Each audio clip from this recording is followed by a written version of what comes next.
We may not think of color as being something that naturally fits with music writing because music doesn't have color. Or does it? Color, when we talk about color in music, we do use the word color to talk about the tonal mood or quality of an instrument, okay? So a trumpet will have, the sound of a trumpet will have a different color than a piano, for example. A trumpet tends to sound very bright, and a piano can sound more muted or dull, right? So we do use color terms of color and texture when we are talking about instruments. And we also use terms of color and texture when we talk about how these instruments overlay on top of each other. So this is something nice to think about when you're writing music, because if you are a multi-instrumentalist, maybe you would like to have a bit more, put a bit more thought into which instruments you want to feature in your songs. If you are just writing for piano, that gives you, it gives you a particular color or mood to your song that can then be balanced by other elements if you want to. So for example, each instrument you choose has a different mood or tone. So I would say that, and even like the different piano that you use, like I can think of some very bright pianos. I think Kawai and Young Chang are very bright sounding pianos.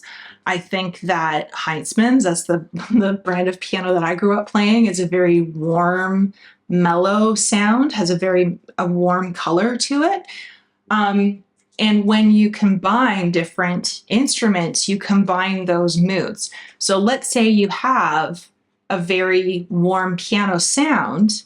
If you wanted to provide some balance and contrast,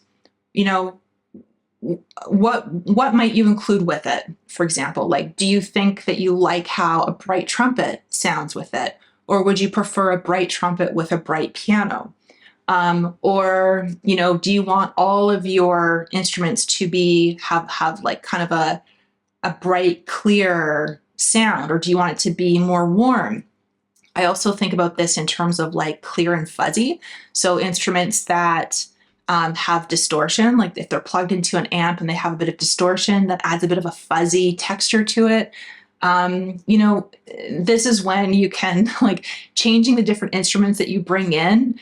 There's like endless permutations, right? The options are infinite, but these are things that you can think about when you are creating your own song. The colors that you choose for your song contribute to its overall richness, and it may not be something that anybody notices, but if it's something that's important to you, you can choose combinations that feel really exciting or interesting to you. And that can be a real point of pride. And you might enjoy that more, having that level of flexibility and control. You might enjoy that more than just taking a safer, tried and true method that other people have already done.